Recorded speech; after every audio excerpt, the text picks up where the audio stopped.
유다의 수하에서 벗어났어요. 자, 그런가 하면 10절.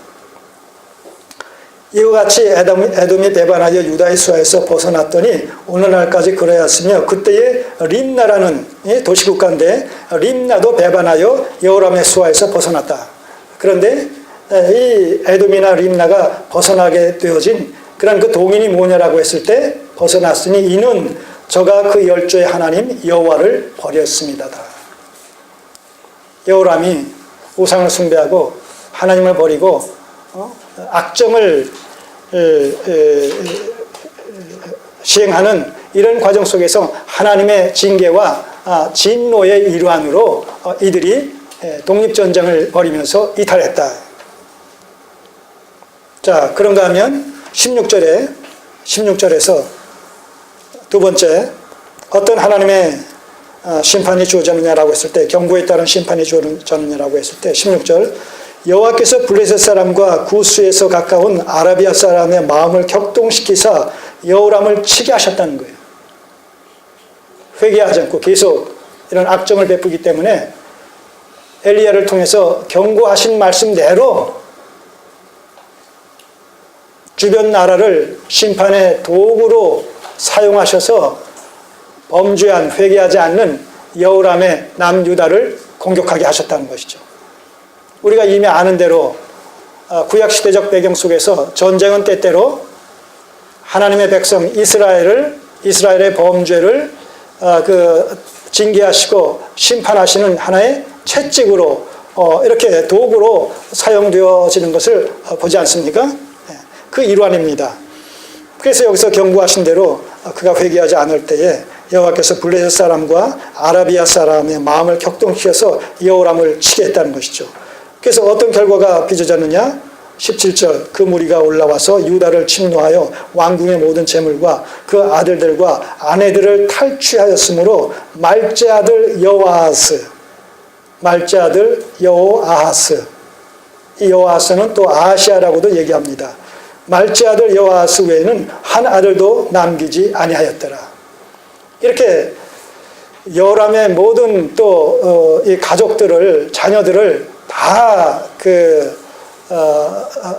붙잡아가고 또 죽여버리는 이런 상황 속에서도 말제 아들에 대해서는 또 남겨뒀다라는 것이 이것이 묘미인 거예요. 이게 하나님의 그 긍휼과 은혜의 손길이 이렇게 작용하는 것이죠. 왜냐하면 다 잡아가고 다 죽여버리면 어떻게 돼요? 예, 다윗 왕조가 끊어지는 거예요. 다윗 왕조가 끊어지게 되면 어떤 일이 벌어져요? 다윗 언약 속에 약속되어진 메시아의 어떤 도래가 단절됨으로 말미암아서 결국 메시아 왕국이 성취될 수 없고 그렇게 되어지면 여자의 후손 언약 속에 약속되어진 여자의 후손이 궁극적으로 오실 수가 없는 것이지요. 그러니까 이게 아무것도 아닌 것 같지만 우리가 언약적 구속사건에 입각해서 성경을 해석하고 접근하다 보면 이런 스쳐 지나갈 수 있는 이런 말 속에 엄청난 하나님의 구속서적인 의미와 계시의 정신이 담겨 있다는 것이죠. 자, 그런 의미에서 이제 이 하나님의 심판의 그 마지막 부분을 살펴보시면 18절 이 모든 일 후에 여호와께서 여호람을 치사 능히 고치지 못할 병이 그 창자에 들게 하셨다는 거예요. 궁극적으로. 그리고 이 병으로 말미암아 결과적으로 여호람은 2년 후에 죽게 됩니다. 19절 여러 날 후에 2년 만에 그 창자가 그 병으로 인하여 빠져나오매 저가 그 심한 병으로 죽으니 백성이 그 열조에 분향하던 것 같이 저에게 분향하지 아니하였으며 죽었는데 백성들이 애도하지 않으니 애도의 분향조차 하지 않았다는 것이죠. 얼마나 백성들의 그런 마음에서 떠나 있었던지 하나님 앞에 악한 왕으로 그렇게 평가를 받았는지 백성의 마음이 그에게서 떠남으로 말미암아 애도조차 하지 않은 채 그를 열조의 왕들의 묘실에 묻지 않고 그저 다윗 성에 그냥 묻어버렸다는 것이죠. 장사 지냈다는 것이죠. 마지막으로 하나님의 그럼에도 불구하고 베풀어 주시는 하나님의 은혜와 긍휼에 대해서 살펴보도록 하겠습니다. 자, 7절을 보시면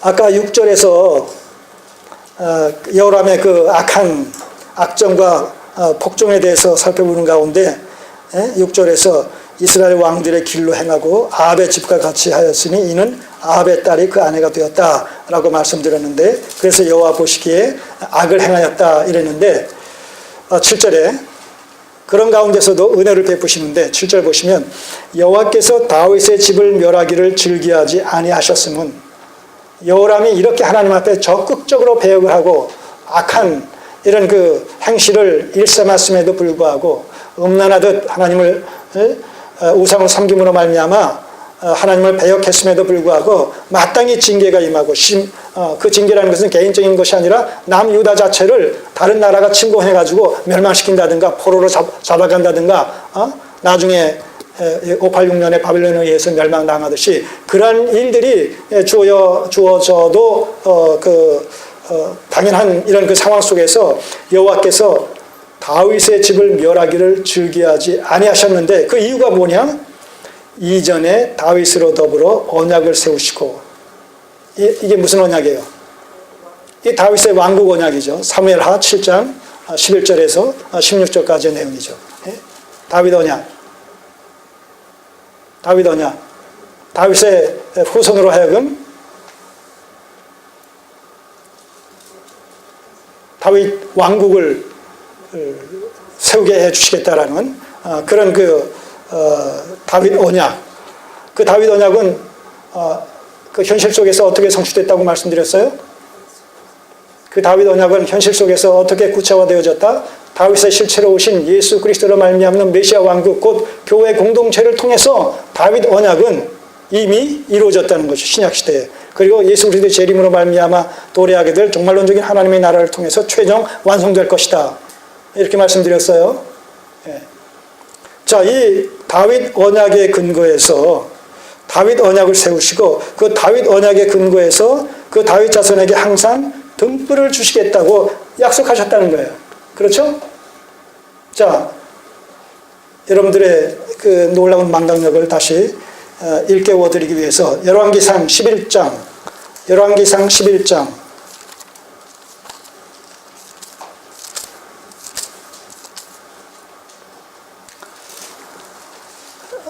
솔로몬의 우상 숭배로 말미암아 하나님께서 이제 남북으로 분열을, 통일 이스라엘을 분열시킬 것에 대해서 미리 말씀을 하시는 가운데 남유다에게 다윗의 등불을 두어서 계속해서 이 다윗의 왕조가 계승되게 될 것에 대해서 미리 약속하시는 그런 내용이 소개가 되어지는데, 자, 11장 35절 36절 34절부터 34, 35, 36절 11장 열왕기상 11장. 그러나 내가 뺀 내 종 다윗이 내 명령과 내 법도를 지켰으므로 내가 저를 위하여 솔로몬의 생전에는 온 나라를 그 손에서 빼앗지 아니하고 주관하게 하려니와 내가 그 아들의 손에서 나라를 빼앗아 그 10지파를 내게 줄 것이요. 이게 여로보암에게 얘기하는 거예요.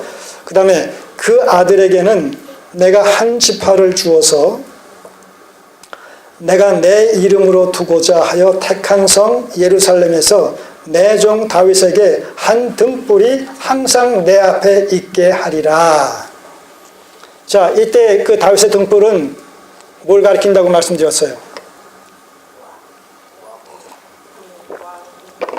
예, 다윗 왕조를 얘기한다고 다이내스티.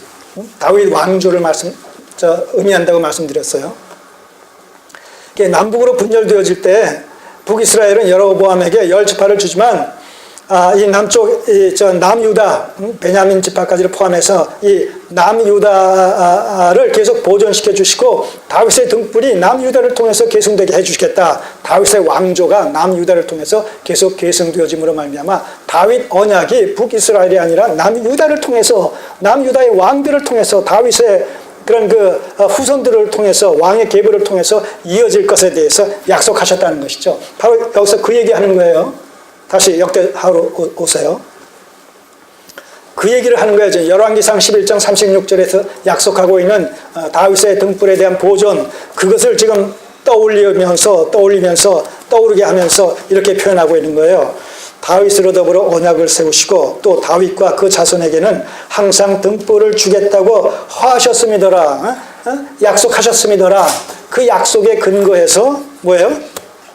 지금 여호람이 이렇게 범죄했을지라도 남유다, 곧 다윗 왕조인 남유다를 계속해서 보존해 주시겠다라는 그런 하나님의 그 허락하심이 그 불변할 수 없는 중도의 어떤 일로 말미암아서라도 파기되거나 무효화될 수 없는 신적 언약에 기초해서 이렇게 말씀하고 있다는 것이죠.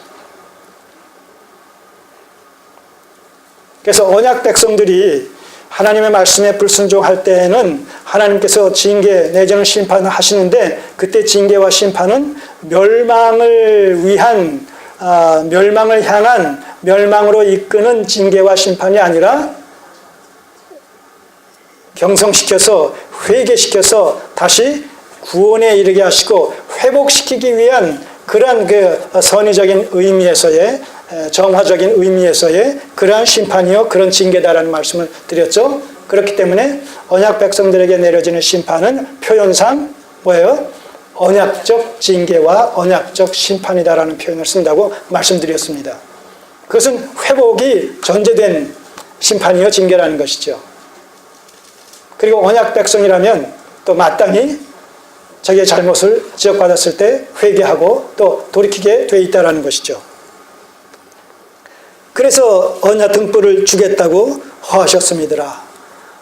이렇게 패역한 남유다, 또 여호람의 통치임에도 불구하고 하나님께서는 언약을 생각하셔서 친히 말씀해 주신 언약을 생각하셔서 남유다의 다윗 왕조를 계속해서 보존해 주신다는 것이죠. 오늘 우리도 마찬가지입니다. 그리스도의 새 언약 안에서 구원받은 하나님의 백성들,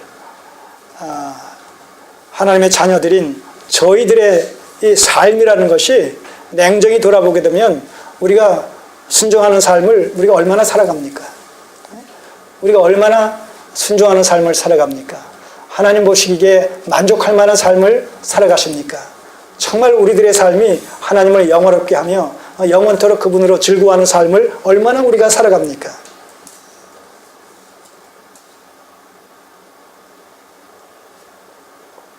그래서 돌아보면 늘 부족하고 늘 죄송스럽고 늘 하나님의 기준에 못 미치고, 그래서 우리는 기도할 때마다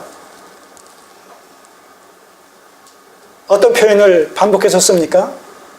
그저 은혜로 말미암아 삽니다. 은혜로 말미암아 오늘도 살며 기도하며 호흡하며 존재하며 예배드리며 찬양드리며 기도드리며 이 모든 것들이 하나님의 은혜로 말미암아서입니다.